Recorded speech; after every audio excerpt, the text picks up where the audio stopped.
Hello दोस्तों, स्वागत है आप सभी का हमारे चैनल पे। दोस्तों हम लोग इस वीडियो में क्लास 8 का विज्ञान का पहला पार्ट कोशिका का हम लोग अभ्यास का हम लोग सॉल्व करेंगे। हम लोगों ने इस पे 2 वीडियो हम लोग देखे थे, पर चैप्टर हम लोग पढ़े थे लाइन बाय लाइन, और इसका हम लोग नोट भी करते गए, तैयार करते गए नोट इसका। तो अब हम लोग इसका अभ्यास का हम लोग जो इसका सवाल उसको हम लोग सोल्व करेंगे। तो आइए इसका सोल्व करते हैं हम लोग अभ्यास का सारा एक एक करके सारा सवाल हम लोग सोल्व करेंगे। देखिए, अभ्यास का पहला सवाल है कि निम्न कथन में सत्य के लिए क्या लगाना है, टिक, अथवा असत्य के लिए लगाना है क्रॉस से देना है, साइन देना है। तो सही के लिए सत्य का टिक लगाना है, असत्य के लिए गलत का रंग लगाना है और साइन लिखना है। पहला है सवाल है, एक कोशिकीय जीव में एक ही कोशिका होती है, तो क्या हो जाएगा सही।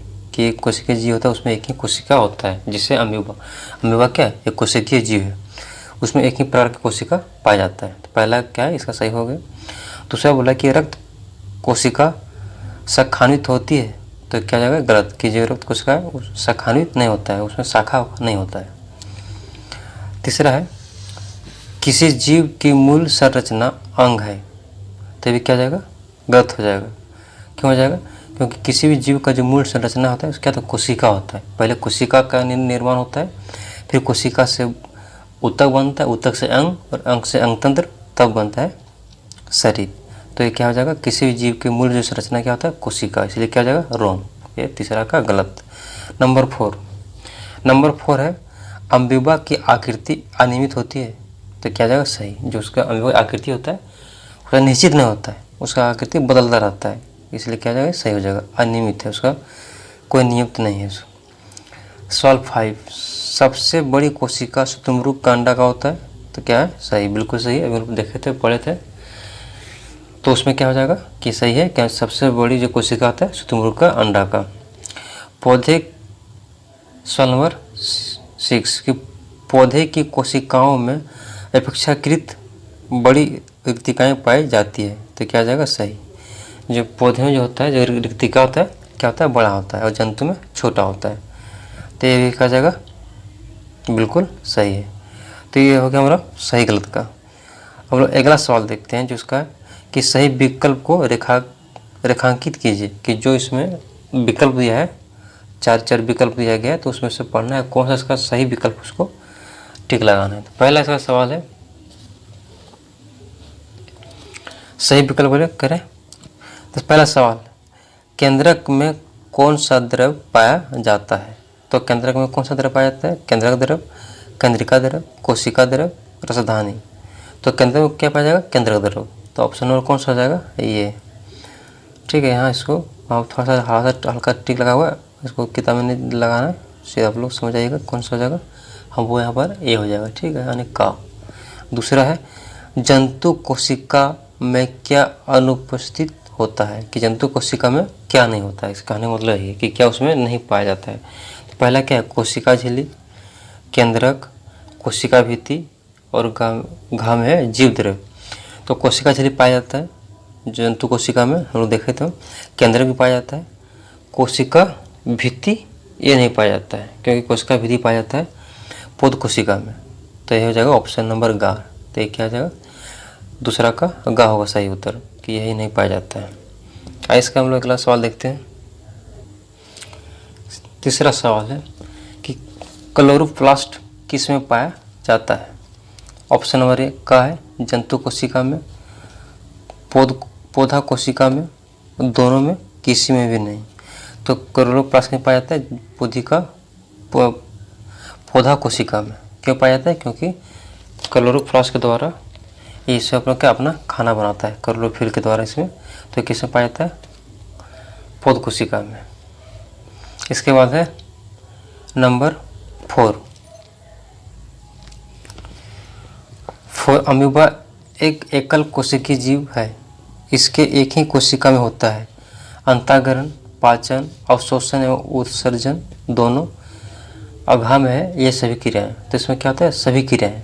जो एक कोशिकीय जीव होता है उसका सभी क्रियाएं होता है, ये उसके एक ही कोशिका से होता है। तो इसका जवाब ऑप्शन नंबर घा, ये सही हो जाएगा। अब हो गए, अब सवाल नंबर तीसरा है। इसमें हम लोग क्या है, इसका हमको इन लोग का आंसर लिखना है। पहला है सवाल कि कोशिका झिल्ली को चयनात्मक पारगम क्यों कहा जाता है। तो क्यों कहा जाता है, हम लोग पढ़े थे। जो कोशिका झिल्ली क्या होता है, सबसे बाहरी आवरण होता है कोशिका का, और ये यहाँ से ये इसको क्या चयन करता है कि कौन सा पदार्थ जीव के लिए लाभदायक होता है या कौन सा हानिकारक होता है, तो उसी अनुसार से उसको अंदर या बाहर करता है। तो इसलिए इसको बोला जाता है कोशिका झिल्ली को चयनात्मक पारगम। तो आइए इसको हम लोग आंसर देखते हैं। तो इसका आंसर हम लोग यहाँ से इसको हम लोग देखे थे बेसिक क्लास वाला में। तो इसका आंसर हम लोग यहाँ से लिख सकते हैं कि कोशिका झिल्ली को चयनात्मक पारगम झिल्ली भी कहा जाता है, क्योंकि कोशिका झिल्ली में छिद्र होती है जो केवल ऐच्छिक मतलब जो लाभदायक होता है, तो ऐच्छिक पदार्थों को अंदर आने एवं हानिकारक पदार्थों को बाहर निकाल देती है, इसलिए इसे चयनात्मक पारगम झिल्ली कहते हैं। तो इसको हम लोग आंसर यहाँ से लिख लेंगे। देखिए यहाँ पर बस इसका फिगर बनाए हैं। ये क्या है, ये हो गया कोशिका का, और ये सबसे बाहरी जो भाग है इसको बोलते हैं कोशिका झिल्ली, और यहीं से यहाँ पर छिद्र होता है, छोटा छोटा छिद्र। तो क्या करता है, जो ऐच्छिक पदार्थ उसको आने देता है और जो हानिकारक पदार्थ उसको बाहर कर देता है, और ये काम कौन करता है, कोशिका झिल्ली, इसलिए इसको बोला जाता है चयनात्मक पारगम झिल्ली। तो ये सवाल तीसरा का हम लोग देख लिया। आइए चलते इसको हम लोग अगला सवाल, सवाल नंबर 4। सवाल नंबर 4, कोशिका द्रव्य में पाए जाने वाले विभिन्न अंगों के नाम और उनके मुख्य कार्यों को लिखिए। कि कोशिका द्रव्य में जो भी पाया जाता है उस सब का नाम लिखना है और उन सभी अंगों का कार्य भी लिखना है। तो आइए हम लोग लिखते हैं। तो सवाल नंबर 4 कोशिका द्रव्य, यहाँ से क्वेश्चन है, आंसर हम लोग यहाँ से है। पहले लिखना है कि कौन कौन सा इसमें अंग पाया जाता है। तो कोशिका द्रव्य में निम्नलिखित प्रकार के अंग पाए जाते हैं। पहला माइटोकॉन्ड्रिया, राइबोसोम, गोल्गी काय, हरित लवक, और पांचवा है रसधानी। तो इसका महत्वपूर्ण अंग है जो कोशिका द्रव्य में पाया जाता है। अब हम लोग एक एक करके से देखते हैं इसका मेन इसका मुख्य कार्य क्या है, इन सभी का कोशिका में क्या कार्य होता है। पहला अब देखते हैं हम लोग कि इन सभी अंगों का प्रमुख कार्य। पहला है माइटोकॉन्ड्रिया। तो माइटोकॉन्ड्रिया का क्या कार्य है, यह कोशिका में ऊर्जा प्रदान करता है। माइटोकॉन्ड्रिया क्या करता है कि कोशिका में ऊर्जा प्रदान करता है, इसलिए माइटोकॉन्ड्रिया को पावर हाउस भी कहा जाता है। इसको दूसरा है राइबोसोम। राइबोसोम का क्या कार्य है, इसका कार्य है कि यह कोशिका में प्रोटीन का निर्माण करता है। तो प्रोटीन बनाने का काम किसका है, राइबोसोम का, तो ये प्रोटीन बनाता है। इसके बाद है गोल्गी काय। इसका कार्य है कि यह अपशिष्ट पदार्थों को कोशिका से बाहर करता है। जो भी उसमें बेकार पदार्थ होता है, अवशिष्ट पदार्थ जो शरीर के लिए क्या लाभदायक नहीं होता है, बेकार है, तो उसको क्या करता है, बाहर करने का काम कौन करता है, तो गोल्गी काय। तो गोल्गी काय का सबसे प्रमुख कार्य यही होता है कि अपशिष्ट पदार्थों को बाहर करता है कोशिका से। इसके बाद है हरित लवक। यह कोशिका को प्रकाश संश्लेषण में सहायता प्रदान करता है, और प्रकाश संश्लेषण के द्वारा पौधे लोग अपना खाना निर्माण करते हैं, इसलिए हरित लवक का क्या काम होता है कि यह प्रकाश संश्लेषण में सहायता प्रदान करता है। इसका हम लोग अगला है पॉइंट, इसका अंग है रसधानी। यह भोज्य पदार्थों को संचय करता है। सब भी जो खाना वाना बनाने के बाद जो होता है भोजन, इसका जब भोज्य पदार्थ जो होता है उसको क्या कहता है, संचय जमा कर रखता है, फिर ज़रूरत के अनुसार से उसको लिया जाता है पौधे या जीव के द्वारा। तो इसका काम क्या है, ये रखता है, इसको संचय करके रखता है। अब हम लोग देखते हैं इसका अगला सवाल, सवाल नंबर 5 देखते हैं। सवाल नंबर 5 इसमें है कोशिका द्रव्य एवं केंद्रक द्रव्य में अंतर लिखिए। ये दोनों द्रवों को संयुक्त रूप से क्या कहा जाता है, इसको भी लिखना है। तो आइए शुरू करते हैं इसका आंसर को यहाँ से कि कोशिका द्रव्य एवं केंद्रक द्रव्य में अंतर। पहला अंतर है, ये देखिए दो लोग बना दिए हैं, दो भाग में डिवाइड कर दिए। इधर है कोशिका द्रव्य, इधर है केंद्रक द्रव्य। पहला पॉइंट है कोशिका द्रव्य का, यह कोशिका में पाया जाता है। तो केंद्रक द्रव्य क्या हो जाएगा, यह केंद्रक में पाया जाता है। इसको इधर देखते हैं कोशिका द्रव्य तरफ कि कोशिका झिल्ली एवं केंद्रक के बीच में पाया जाता है। कौन, कोशिका द्रव्य। जो कोशिका द्रव्य है सो कोशिका झिल्ली एवं केंद्रक के बीच में पाया जाता है। इसका अगला इधर है कि कोशिका द्रव्य में माइटोकॉन्ड्रिया, हरित लवक, राइबोसोम, रसधानी, गोल्जिकाय इत्यादि अंग पाए जाते हैं। केंद्रक द्रव्य में गुणसूत्र एवं केंद्रिका पाया जाता है। और इसके बाद इन दोनों का अंतर देख लीजिए। अब इसका अगला सवाल जो था कि इन दोनों को संयुक्त रूप से क्या बोलते हैं, तो इसमें हो जाएगा कि ये इन दोनों द्रव्यों के सम्मिलित रूप को जीव द्रव्य कहा जाता है। तो जब कोशिका द्रव और केंद्रक द्रव का जब सम्मिलित रूप मिल जाता है तो उसको बोलते हैं जीव द्रव कहा जाता है। तो ये था सवाल नंबर 5 का आंसर। आई होप आप लोग यहाँ तक अच्छा समझ में आया होगा। अब लोग देखते हैं सवाल नंबर 6। तो सवाल नंबर 6 है कि चित्र बनाकर पौध कोशिका एवं जंतु कोशिका में अंतर स्पष्ट कीजिए। दोनों कोशिका का आकृति बनाना है, फिगर, पौध कोशिका का भी और जंतु कोशिका का भी, और फिगर बनाकर दोनों में दिखाना है अंतर कि इसमें क्या है और इसमें क्या नहीं है। यानी जो दोनों में है सो ठीक है, जो ऐसा अंतर होगा कि जो दोनों में नहीं होगा वही अंतर है। तो पहले हम लोग फिगर इसको ड्रॉ करते हैं और देखते हैं कि दोनों में क्या क्या है। छठा सवाल है, देखिए इसका आंसर में यहाँ पर दोनों का हम लोग क्या किए बना लिए आकृति। यह हो गया जंतु कोशिका, यह हो गया माइटोकॉन्ड्रिया, नहीं, यह हो गया पौध कोशिका, दोनों बना लिए। तो हम लोग यहाँ पहले फिगर में देखते हैं तुलना करके क्या क्या है इसको। देखिए यहाँ से मिलाते हैं। रसधानी इसमें है, तो रसधानी कहाँ पे है, इसमें नहीं लिखा है, यानी इसमें है कहीं, इसमें है, इसमें नहीं है, वो दिखाया गया है। तो रिक्तिका यहाँ भी है, रिक्तिका यहाँ भी है, ठीक है। और गोल्जिका यहाँ भी है, गोल्जिका इसमें भी है।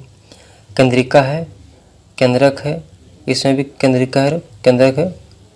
ये हो गया देखिए केंद्रक, और केंद्रक केंद्र में हो गया केंद्रिका। रिक्तिका तो हम लोग देख ही लिए। इसके बाद है माइटोकॉन्ड्रिया इसमें भी है, दोनों माइटोकॉन्ड्रिया है। कोशिका द्रव्य यहाँ भी, कोशिका द्रव्य भी यहाँ है, लगभग इसमें क्या है, दोनों में सेम है। तो आइए इसको हम लोग देखते हैं यहाँ पे दोनों का अंतर क्या क्या है। अब उसको अंतर को लिखना है, तो एक तरफ लिखें जंतु कोशिका, दूसरी लिखें पौध कोशिका, ठीक है। अब देखना पहला जंतु कोशिका तरफ, इसमें कोशिका झिल्ली होता है, इसमें क्या होता है, कोशिका झिल्ली होता है।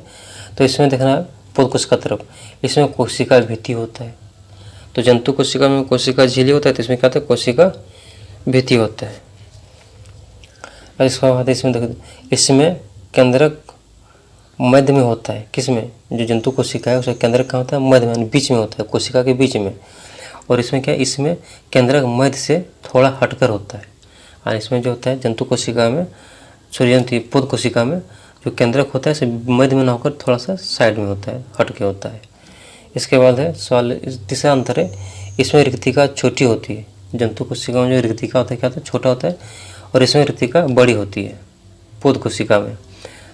चौथा अंतर है, इसमें हरित लवक नहीं होता है। जो जंतु कोशिका है उसमें हरित लवक नहीं होता है, और जो होता है पौध कोशिका उसमें हरित लवक पाया जाता है। क्योंकि पेड़ पौधा में जो भोजन बनता है प्रकाश संश्लेषण प्रक्रिया द्वारा बनता है, और प्रकाश संश्लेषण प्रक्रिया में हरित लवक का महत्वपूर्ण भूमिका होता है, इसलिए पौध कोशिका में हरित लवक पाया जाता है।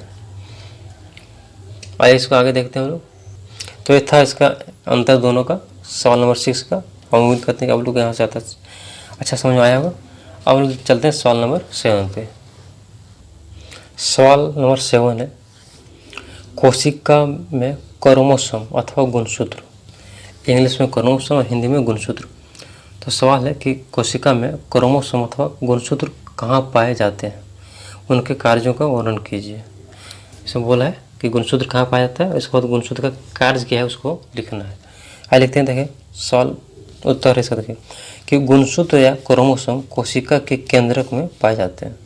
कहाँ पाया जाता है, कोशिका के केंद्र में पाया जाता है। ऐसा कार्य देखते हैं, कार्य क्या है।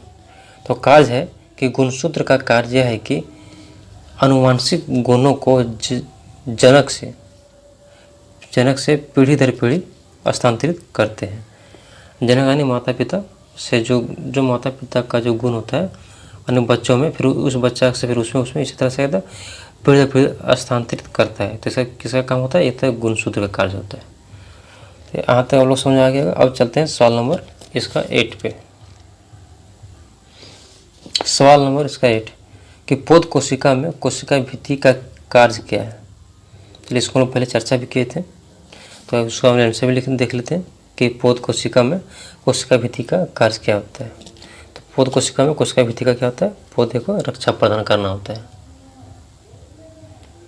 तो सवाल नंबर 8 का आंसर है। तो सवाल नंबर जो 8 है उसमें एक सवाल बन सकता है कि जो कोशिका भित्ति है सो पौधे में क्या उसका कार्य होता है, पौध कोशिका में क्या कार्य होता है, या फिर इसे कि कोशिका भित्ति पौधे कोशिका में ही क्यों।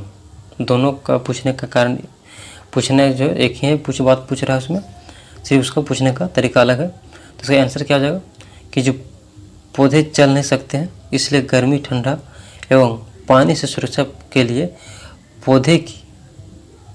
पौधों की कोशिका झिल्ली की बाहरी एक मोटी परत होती है जिसे कोशिका भित्ति कहते हैं। और इसका कार्य यही होता है कि पौधे को गर्मी ठंडा बरसात से बचाने का कार्य होता है कोशिका भित्ति का। तो इसका हो गया आंसर। तो हम लोग आंसर इसको यहाँ से लिख सकते हैं। आइए देखते हैं सवाल नंबर इसका अंतिम सवाल, 9वां सवाल। सवाल नंबर 9, कोशिका का आकार का जीवों के आकार के साथ कोई संबंध नहीं होता है, क्या आप इससे सहमत हैं? यदि हाँ तो अपने उत्तर को स्पष्ट कीजिए। ठीक है, सवाल में बोला है कि जो कोशिका का जो आकार होता है वो बोला कि जीवों के आकार से कोई संबंध नहीं होता है। अगर आप हाँ कहते हैं तो इसका उत्तर देने के लिए बोला है, इसे अपना उत्तर स्पष्ट कीजिए। तो आइए देखते हैं इसका हम लोग आंसर सवाल 9 का। ये सवाल 9 यहाँ से सवाल है जो भी मैं पढ़े थे किताब से, इसका आंसर यहाँ से। आंसर में क्या जो हाँ, ये क्या लिखा है वो हाँ, कि हम इसके बात से सहमत हैं। तो सहमत है तो इसका अपना स्पष्ट कर रहे हैं, कोशिका का आकार जीवों के आकार के साथ कोई संबंध नहीं होता है, क्योंकि जीवों के शरीर अरबों खरबों कोशिकाओं से मिलकर बनी होती है तथा सभी कोशिकाओं का आकार, प्रकार एवं आकृति विभिन्न होती है। इसलिए इन कोशिकाओं का आकार उनके शरीर के आकार पर निर्भर नहीं करता है। कि ये कोशिका में क्या, एक जीव में बहुत सारा अरबों खरबों कोशिकाएं मिलकर बनता है और सभी का आकार, प्रकार, आकृति अलग अलग होता है। इसलिए इस पर कोई मतलब ये निर्भर या कोई संबंध नहीं है कि उसका जो कोशिका का जो आकार है जीवों के आकार पर कोई संबंध आपको निर्भर करता है। तो इसका आंसर ये हो जाएगा। तो इस तरह से क्लास 8 का साइंस का पहला पार्ट कोशिका हम लोग समाप्त कर दिए और उम्मीद करते हैं कि आप लोग को अच्छा समझ में आया होगा। और आप लोग अच्छा लगा तो चैनल को सब्सक्राइब कीजिएगा और वीडियो को लाइक और शेयर कीजिएगा। फिर हम मिलते हैं नेक्स्ट वीडियो में इसका साइंस का दूसरा भाग लेके, चैप्टर नंबर 2 धातु एवं अधातु। तब तक के लिए नमस्कार, थैंक यू।